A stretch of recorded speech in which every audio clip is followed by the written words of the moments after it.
On today's show, we're going to look at three Mets prospects whose stock has dropped dramatically over the past year. You are Locked On Mets, your daily New York Mets podcast.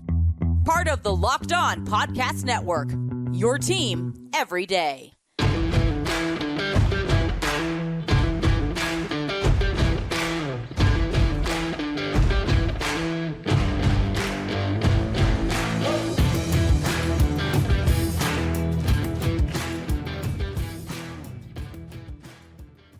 Hello to all you amazing Mets fans. You're watching Locked On Mets, part of the Locked On Podcast Network, your team every day.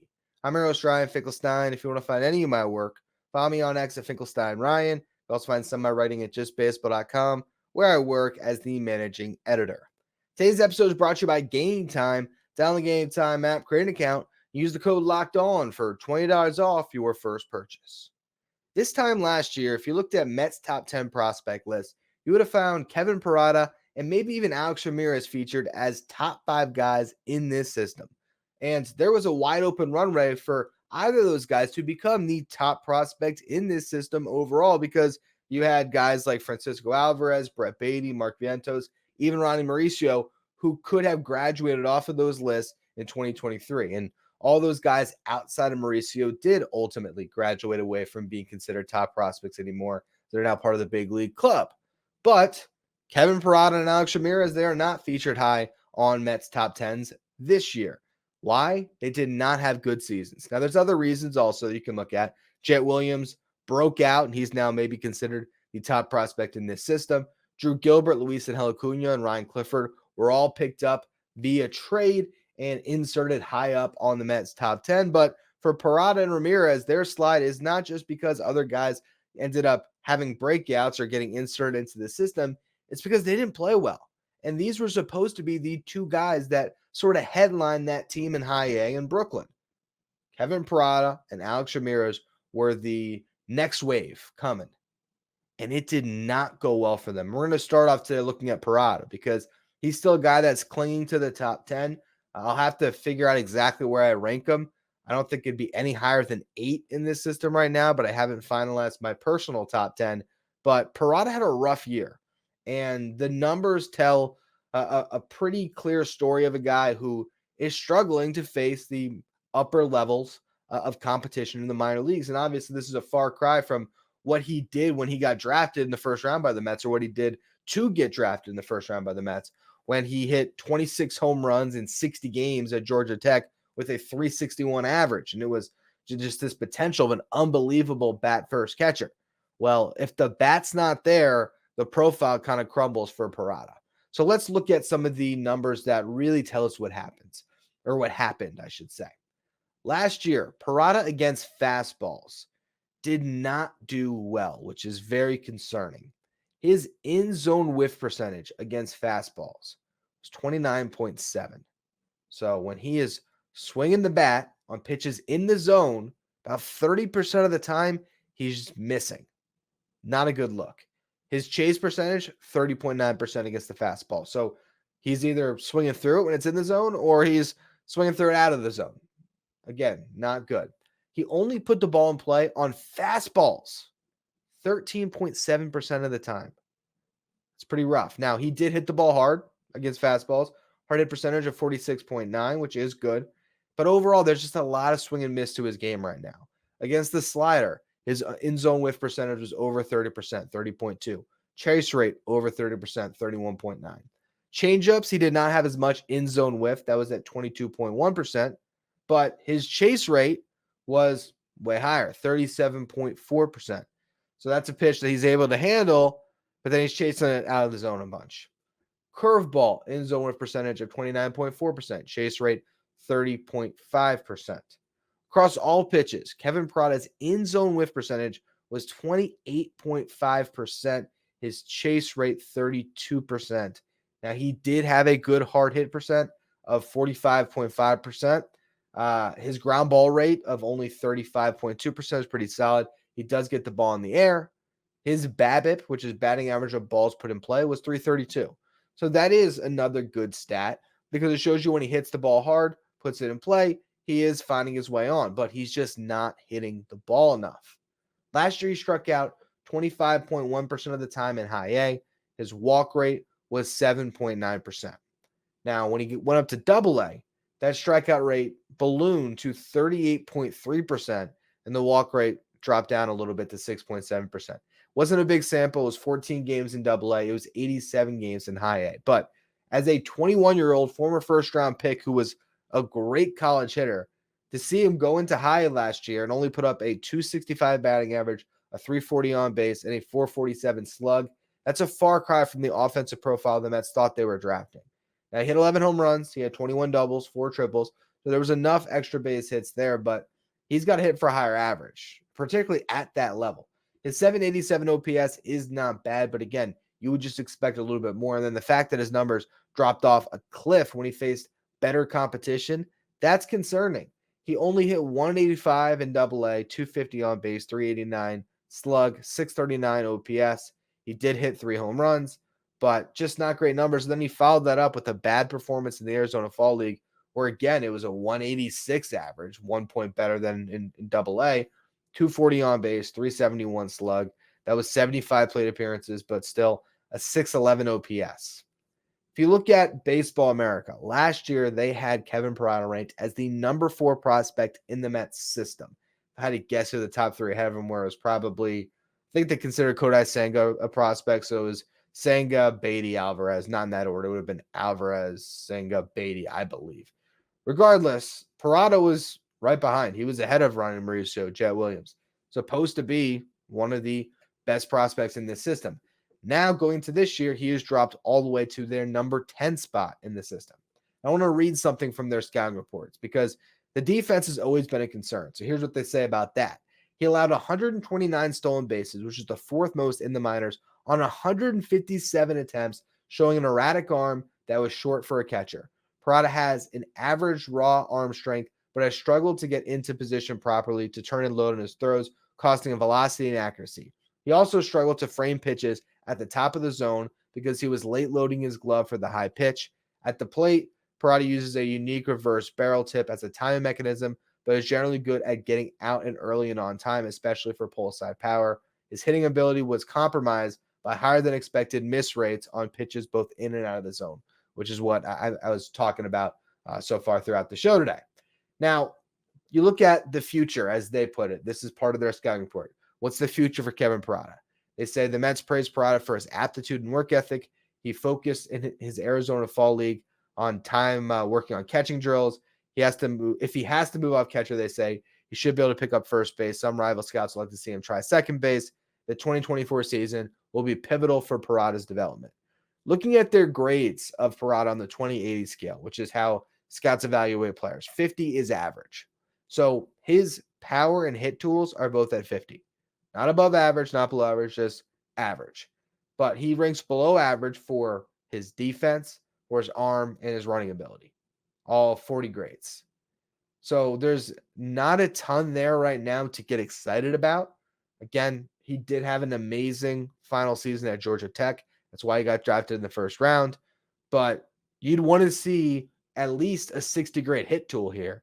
And because of what he did last year, you just can't put him in that league right now. He's just fallen off, really. And it's way too soon to completely give up on him. He's only 22 years old now. And this is his second full season.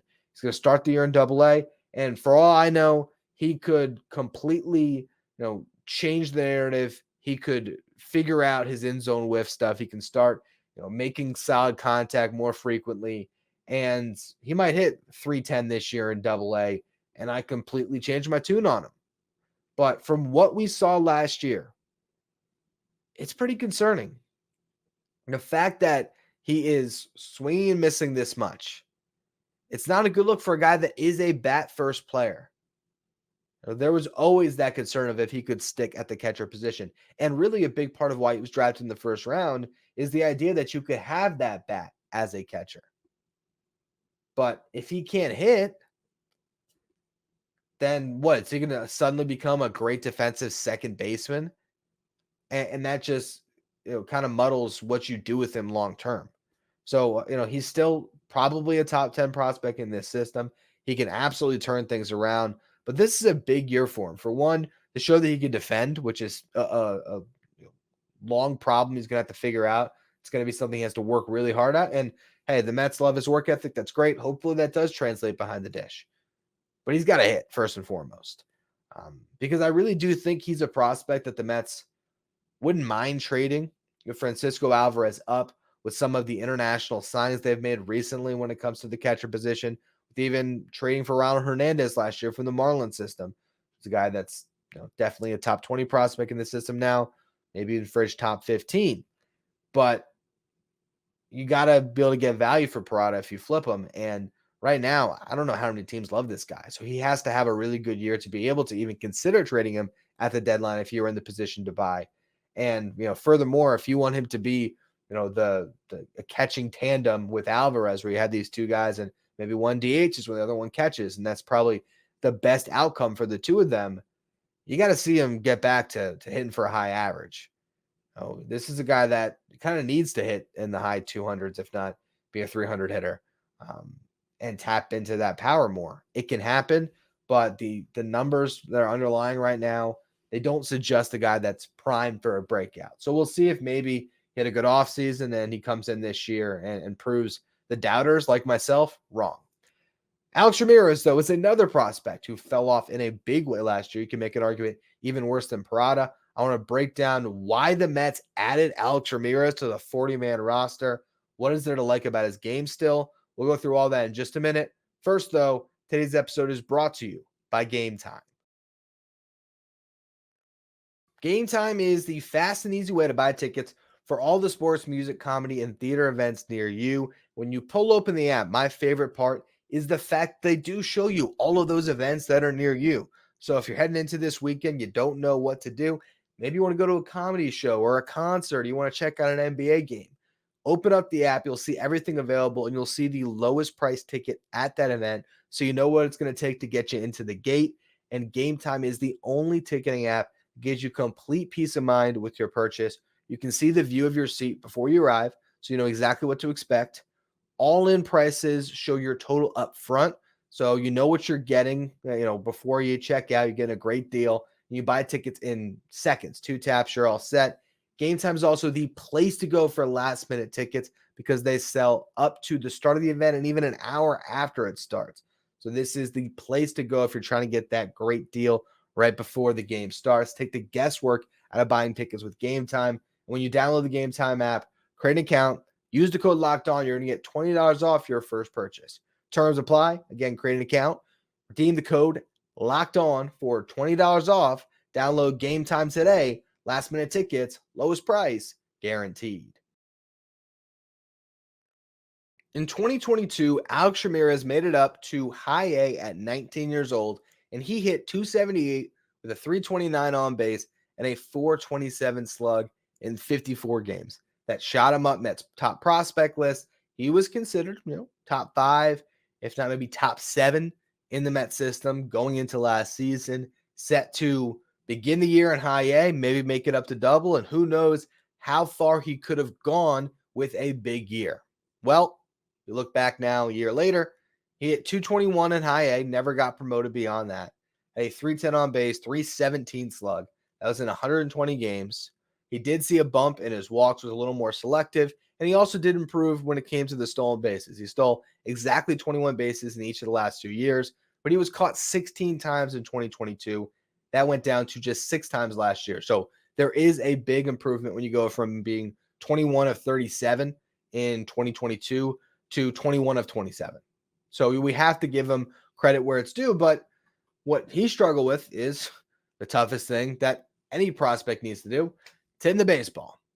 Now, you compare him to Kevin Parada, there's not quite as much swing and miss. It's more a matter of the quality of contact. So if you could put these two guys together, hey, maybe you'd have a really good hitter.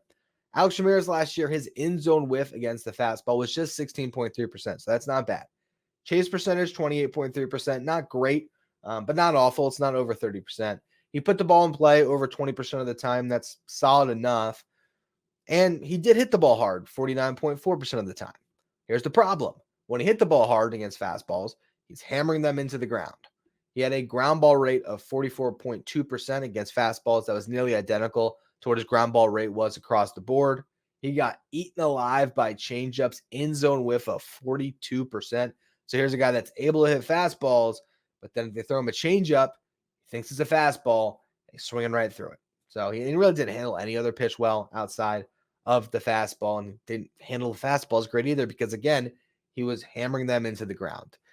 When it comes to his offensive profile, we'll let Baseball America kind of give you a rundown of it a little bit better, but there is some hope due to his athleticism, but ultimately this is a prospect that is really based right now on the glove and the athleticism with the speed. So let's go through what Baseball America has to say about him, as they've dropped him from number 5 in the Mets system going into last season, all the way down to number 14 now in 2024. So here's their report. So they say the Mets have worked with Ramirez to smooth out his handsy load while still allowing him to get his hands where he feels they need to be. His bat speed and projectable frame, would allow him to access at least average power if he makes enough quality contact. Ramirez's separating ability is his glove in center field. When he's locked in, he's a plus defender with a chance at double plus with consistent effort. The same applies to base running, where Ramirez has plus speed but inconsistent focus. His throws are above average and accurate, and the Mets point to him as a success story in their new arm care regimen for position players. When they break down his future, they say Ramirez's downbeat season reinforces the need for him to grind, and to that end, he spent a lot of time at the Mets Dominican Academy this offseason. His youth and athleticism stand out, and thanks to his secondary tools, he has a path to a major league role, even if he doesn't hit. And that's where we get back to the Mets' decision to add him to the 40-man roster, because I did not get it. And I still don't. I don't think anyone was going to pick Alex Ramirez in the Rule 5 draft. The glove, I guess, would be the one concern, that maybe another team would be so enamored by what he could do in center field that they would grab him if it was a team that isn't trying to contend this year, like the Oakland Athletics. They just stuck him at the end of their bench and said, why not? Let's get a top prospect that we can add to our system here. But ultimately, while it didn't make sense to me, it was probably a pretty clear indication of how the Mets feel about the person and the player, that they still believe that he could tap into more, that he can get his profile up and just be at least a league average offensive guy. And really, when you look at the speed and the defense, and you think about a fourth outfielder potentially, that's still a big league piece that could be on your roster for years, which if you're looking at a 40-man roster spot, that's all it's really costing you to add him. I get why they didn't want to lose him in that sense, but it was a rough season. And, especially considering some of the potential outfielders they have coming to the pipeline now, when you look at Drew Gilbert, Ryan Clifford, if you can stick in the outfield, and then the fact that there's every chance that one of, if not both of, Jet Williams or Luis Acuna, based on other positions on the field, might end up in the outfield. I just don't know how long Alex Ramirez is going to be part of the New York Mets' future plans. And by adding him to the 40, you're making him part of your future plans. But I will say this, if you look at the scouting grades from Baseball America, they have his hit tool at 40, so below average. They have his power at 50, which is the same grade as Kevin Parada. Granted, Parada has been able to tap into that in-game a lot more, but it's interesting to note that the grade is identical. And also that's not necessarily a complete even grading, right? It's sort of ballparking it, and it's a 20/80 scale. It's not accounting for maybe Parada's in the upper echelon of a 50 grade, where Ramirez just sneaks into a 50 grade power. But again, it is interesting to note that there is maybe average power to dream on a little bit, that, hey, maybe if he irons things out in his swing, he can hit 15 home runs potentially one day. But here's where you look at him and say, all right, a little bit of hope. So run tool, 60 grade, field, 65. Now, 60 is above average, 70 is well above average. A 65 field tool, that's showing you a guy that definitely has a lot to offer out in center field. And that's probably the only reason, or the main reason, why the Mets added him to the 40. I don't necessarily agree with it, but it's not my roster to manage. In the long run, one 40-man roster spot isn't killing you. on anything else. So, okay, they decided to do it. But I'll be very interested to see how things go for Ramirez this year. I don't know where they're going to stick him. He hasn't necessarily earned that promotion up to Double-A, but I'd imagine they're going to play him in Double-A. I don't know if they really want to see him with a third tour of duty in High A. I got 120 games there last year and 54 games played in 2022. So what are you going to get? 200 games altogether in High A if you keep him down there?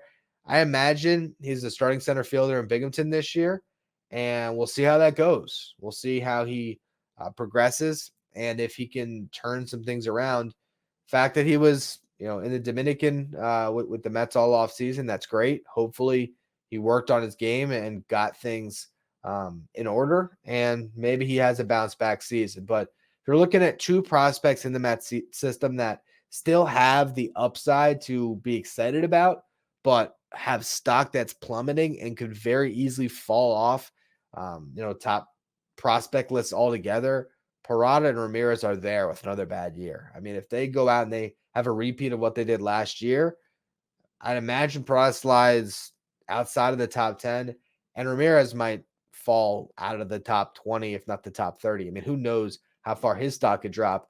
If he just can't hit again, I mean, at a certain point, the glove can only take you so far. Now, there's one last prospect I wanted to discuss on this show because it fits right in with stock that has dropped in a major way. I'm talking about Matt Allan. There's not a lot that we can go on, but I want to go through where he's at because he was once regarded as the best pitching prospect in this system before he even really got going. And the problem is he still has not gotten going in his professional career. So we'll get to all that in a minute. First, though, today's episode is brought to you by FanDuel. Get buckets with your first bet on FanDuel, America's #1 sports book. Because right now, new customers get $150 in bonus bets with any winning $5 bet. It's $150 if your bet wins. You can bet on all your favorite NBA players and teams with quick bets, live same-game parlays where you can combine a player's result with the team result. So a player hitting the over on points with his team winning the game, or the under on points, his team losing. There's a lot of different ways you can play. You also have exclusive props and more. And with the MLB season coming, you can finally start to check in on MLB futures. Who's going to win the Rookie of the Year, the MVP, the Cy Young? Can the Mets make the playoffs or win the division? You can find all of that and more over at FanDuel. And again, remember, you place that $5 bet. If it wins, you're going to get $150 in bonus bets guaranteed. Just visit FanDuel.com/lockedon and shoot your shot. FanDuel, official sportsbook partner of the NBA. If you're an everyday listener to the show and you don't want to miss out on any of your Locked On Mets content, make sure you become a Locked On Mets insider. This is our texting service where you get updates from me anytime something breaks on the Mets. This is where we're going to be posting the lineups each day. So if you want to see who's in the starting nine, we'll be sending a text directly to your phone so you can ask me questions anytime. I always try to respond to every question I get over at Subtext. And it's also where we're running our giveaways this year. So if you want to be part of all of that bonus Locked On Mets content, make sure you become a Locked On Mets insider by finding the link in the episode description. Go to subtext.com/LockedOnMets. Matt Allan. Don't you all remember when the Mets drafted Matt Allan in the third round? It was the steal of the 2019 draft when Bertie Van Wagenen outsmarted all the other GMs out there. And he did something that no one else does, even though a lot of other teams have done this, where they pay significant overslot for a prospect in Matt Allan who had to be convinced not to go to college.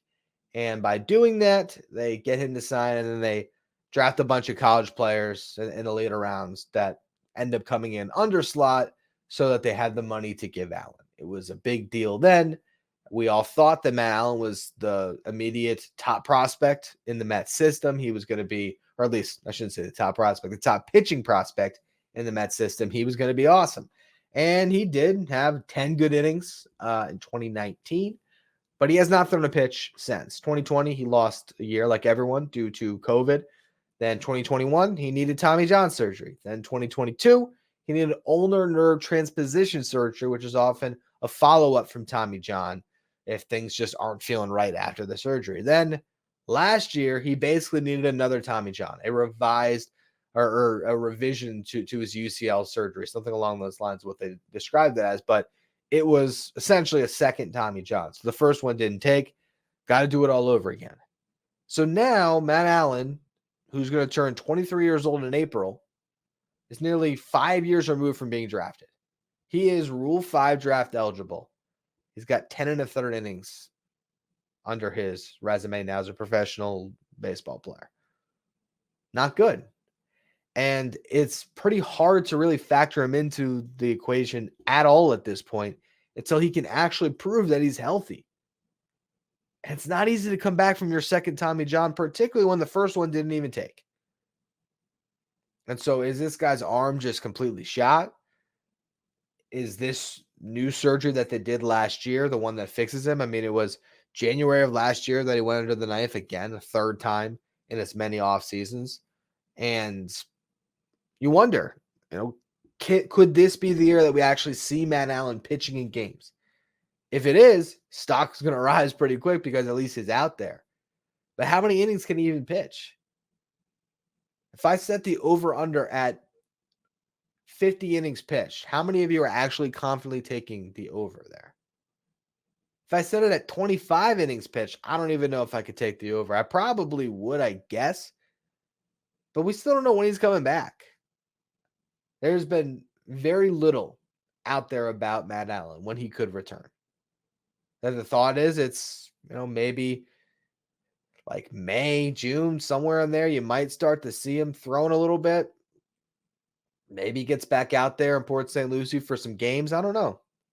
I imagine if we see Matt Allen this year, it is short spurts. It's one inning. It's warming up, getting in a game, getting out of a game, and seeing how that arm holds up. If he can make it through this year and he's healthy, then next year will be the year that you circle and say, all right, what are you going to get from him? Remember, he was supposed to be a starting pitcher. Is he going to end up being one of those guys that just can't figure it out with the health and then reinvents himself as a reliever, and all of a sudden we look up in 2026 and Matt Allen is setting up Edwin Diaz? Who knows? Who knows?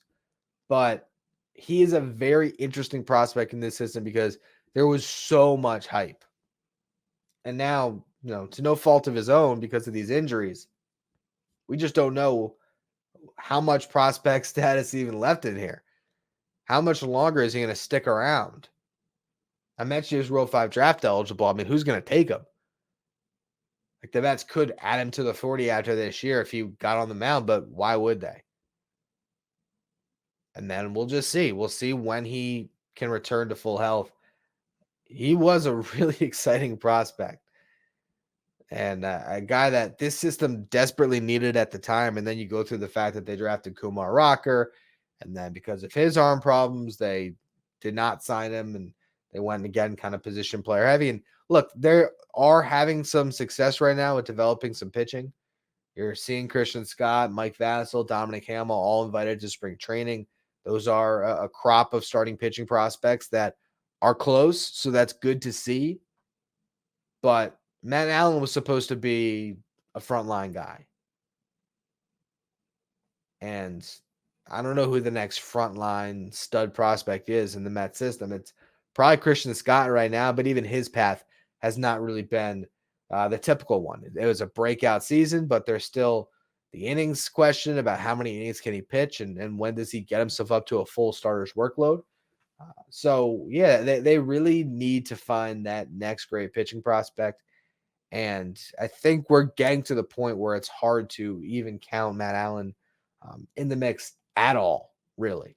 So if you look at those three, though, and we rewind the tape to, 2021 before, the first Tommy John surgery for Allen, at least when it comes to Allen and Ramirez, I mean, they would have been very highly regarded. And then Parada getting drafted and everything else, these guys were supposed to be, really big time prospects for the Mets. And that just shows you how we never really know until they make their debut exactly what they're going to be. And year to year, there's always a great fluctuation on how these guys are valued. Anyway, that's going to be all for today's edition of Locked On Mets. Tomorrow, we're going to do the inverse of this. 3 prospects who have seen their stock rise in a big way over the last year. I'm going to try to stay away from the obvious ones we've been talking about, Jet Williams and Drew Gilbert. So we'll look at some other names in the Mets system who have seen that stock rise. Should be a fun show. If you're listening, make sure you follow, rate, and review wherever you get your podcast so you don't miss it. Make sure you subscribe on YouTube. We're trying to get to 8,000 subs by opening day. So appreciate all of you who are subscribing. Make sure you follow me on X at Finkelstein Ryan. Follow the show at Locked On Mets. If you want to be a Locked On Mets insider, you can find the link in the episode description. Thank you for making Locked On Mets your first listen every day. Now for your second watch, head over to YouTube to the first ever 24/7 streaming channel covering everything in the world of sports. Of course, I'm talking about Locked On Sports Today with our local experts from each team and our league-wide experts from each league. You can find Locked On Sports Today streaming 24/7 on YouTube.